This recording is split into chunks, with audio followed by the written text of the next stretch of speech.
When we have trust, that means you develop a kind of relationship. We started by hearing the words. As the scripture said, a faith comes by hearing and hearing by the word of God.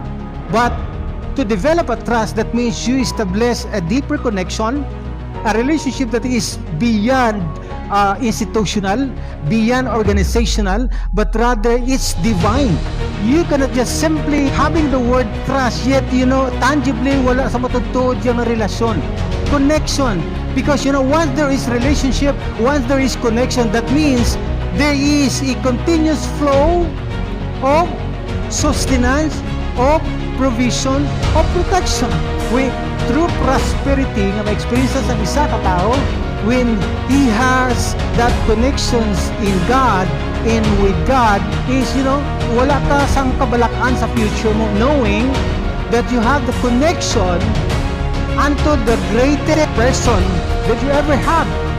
The one that is in you is greater than they that is in the world. 1 John chapter 4.